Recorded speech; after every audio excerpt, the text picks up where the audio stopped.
تذکرہ حضور کی آمد کا ہو رہا ہے۔ جناب عیسیٰ بن مریم اپنی قوم سے مخاطب ہیں اور اپنی قوم کو فرما رہے ہیں وَإِذْ قَالَ عِيسَى ابْنُ مَرْيَمَ يَا بَنِي إِسْرَائِيلَ إِنِّي رَسُولُ اللَّهِ۔ تین باتیں کرتے ہیں۔ اللہ نے فرمایا اے میرے حبیب یاد کر اس وقت کو جب عیسیٰ اپنی قوم سے مخاطب ہو کے اپنی شان بھی بیان کر رہا تھا اور تیری عظمت کے ڈنکے بھی بجا رہا تھا۔ تو آپ غور فرمائیں، شروع میں عیسیٰ بن مریم نے کیا فرمایا؟ کہا انی رسول اللہ، اے میری قوم میں تمہاری جانب اللہ کا رسول بن کے آیا ہوں۔ پہلے اپنا مقام بیان فرمایا کہ مجھے پہچانو میں کون ہوں، اور پھر اس ہستی کو پہچانو جس کی آمد کا میں ذکر کرنے والا ہوں۔ آپ غور فرمائیں، فرمایا وَإِذْ قَالَ عِيسَى ابْنُ مَرْيَمَ يَا بَنِي إِسْرَائِيلَ إِنِّي رَسُولُ اللَّهِ۔ سارے کہہ دیں سبحان اللہ۔ فرمایا اے لوگو میں تمہاری جانب اللہ کا رسول بن کے آیا ہوں، اللہ کا نبی بن کے آیا ہوں۔ فرمایا پہلی شان یہ ہے میں اللہ کا نبی بن کے آیا ہوں۔ فرمایا دوسری بات مصدقا لما بین یدی من التورات، مجھ سے پہلے جو اللہ کا کلام آیا، جو کتاب تورات آئی ہے، میں اس کی تصدیق کرنے بھی آیا ہوں۔ دو باتیں ہو گئی، اور تیسری بات جو عیسیٰ بن مریم کہہ رہے ہیں، کہتے ہیں لوگو وَمُبَشِّرًا بِرَسُولٍ يَأْتِي مِن بَعْدِ اسْمُهُ احمد، لوگو میرے بعد ایک عظمتوں والا رسول آنے والا ہے، اس نبی کی آمد کی بشارت دینے آیا۔ بولیے اس نبی کی آمد کی بشارت دینے آیا ہوں، خوشخبری سنانے آیا ہوں۔ قرآن کے نظم عبارت کے غور فرمائیں، عبارت یوں بھی ہو سکتی تھی مطلعاً برسول، ایک نبی کی آمد کی اطلاع دینے آیا ہوں۔ یوں بھی ہو سکتا تھا مخبراً برسول، ایک نبی کی آمد کی خبر دینے آیا ہوں۔ یوں بھی ہو سکتا تھا متنبئاً برسول، ایک نبی کی آمد سے آگاہ کرنے آیا ہو۔ لیکن یہاں پر یہ نہیں کہا اطلاع دینے آیا، خبر دینے آیا، متنبع کرنے آیا، بلکہ فرمایا ایک نبی کی آمد کی بشارت دینے آیا ہوں۔ بولیے کیا دینے آیا ہوں؟ سارے بولیے کیا دینے آیا ہوں؟ میرے بھائی خبر اور ہوتی ہے، بشارت اور ہوتی ہے۔ خبر یہ ہے اگر کوئی بندہ آ کے کہے فلاں علاقے میں آگ لگ گئی، اور روڈ پہ ایکسیڈنٹ ہو گیا، وہ خبر دے رہا ہے، لیکن خبر پریشانی والی بھی ہو سکتی ہے۔ یہاں پہ عیسیٰ بن مریم یہ نہیں کہہ رہے میں خبر دینے آیا ہوں، بلکہ فرماتے ہیں لوگوں میں بشارت دینے آیا ہوں، خوشخبری سنانے آیا ہو۔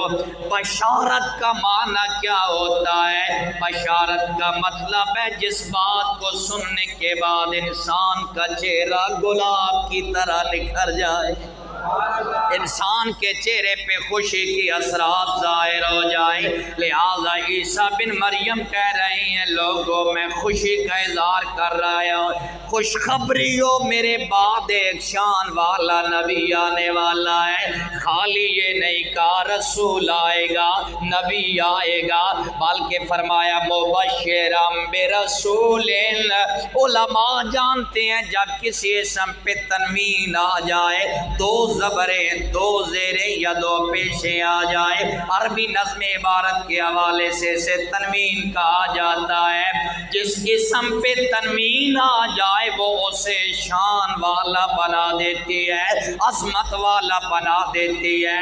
عیسیٰ بن مریم کہتے ہیں لوگو میرے بعد وہ نبی آنے والا ہے جسے یوسف جیسا نبی بھی ایڑیاں اٹھا کے دیکھے گا۔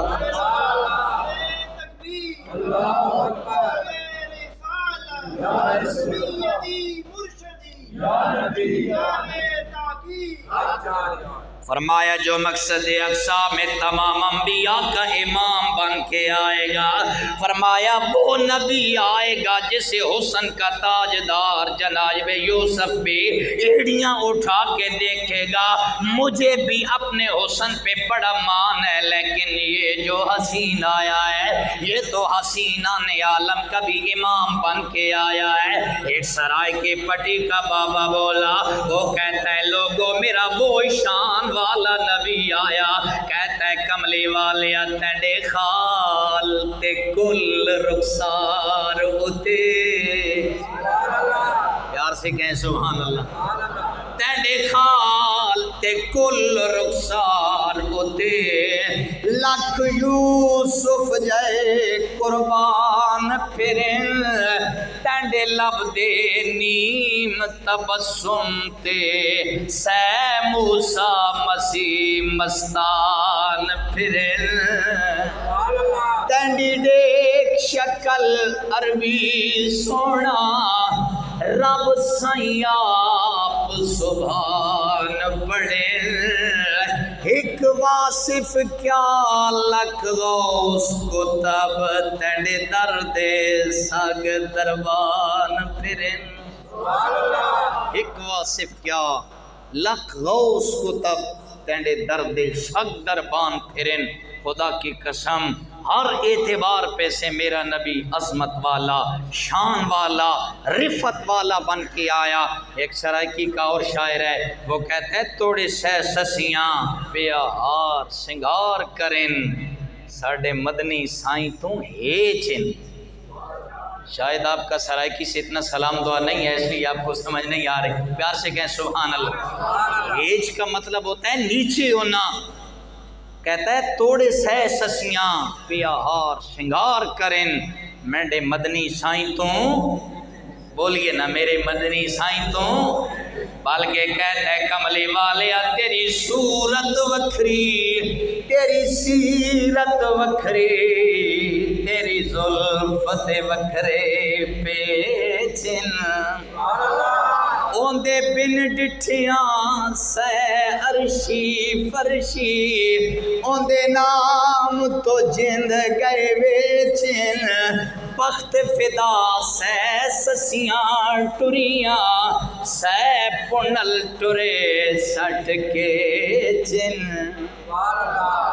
ایسا حسین نبی اللہ نے ہمیں عطا فرمایا، اسی لیے عیسیٰ بن مریم کہتے ہیں وَمُبَشِّرًا بِرَسُولٍ، لوگوں میں ایک شان والے نبی کی آمد کی بشارت دینے آیا۔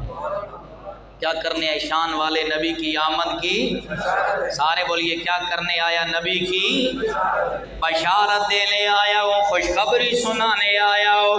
یہ تو وہ میلاد ہے میرے آقا کا جو عیسیٰ بن مریم بیان کر گئے، ایک حضور کا وہ میلاد جو میرا نبی خود بیان فرما گیا۔ میرے بھائی تصور فرما، یہ لوگ کہتے ہیں صحابہ نے نہیں منایا، کیوں مناتے ہو؟ میں نے کہا ذرا اس حدیث کو پڑھ، میرا کریم آقا صحابہ میں بیٹھا ہے، آسمان رسالت کا سراج منیر جب اپنے غلاموں میں بیٹھتا یوں لگتا جیسے ستاروں میں چاند نظر آتا ہے۔ یار پیار سے کہے سبحان اللہ، باہر والے بھی کہہ دے سبحان اللہ۔ میرے بھائی ذرا غور فرمائیے کیسا وہ منظر ہوگا جب میرا نبی غلاموں میں بیٹھا ہوگا اور غلاموں کو فرما رہا ہوگا، اے میرے غلاموں کیا میں تمہیں اپنی شان نہ سناؤ، میں اپنی عظمت تمہارے سامنے بیان نہ کرو؟ صحابہ عرض کرتے ہیں یا رسول اللہ کیوں نہیں، ضرور ارشاد فرمائیے۔ اب سنیے میرے نبی نے جو شان بیان فرمائی، حضور پہلا جملہ بولتے ہیں، سرکار نے فرمایا لوگو آنا دعوت ابی ابراہیم، جتنا زور میں نے لگایا اتنا زور سے کہیں سبحان اللہ۔ میرے بھائی ذرا غور فرمائیے وہ میلاد ہے جو میرا نبی خود بیان فرما گیا۔ حضور نے فرمایا آنا دعوت ابی ابراہیم، لوگوں میں اپنے جد اعلیٰ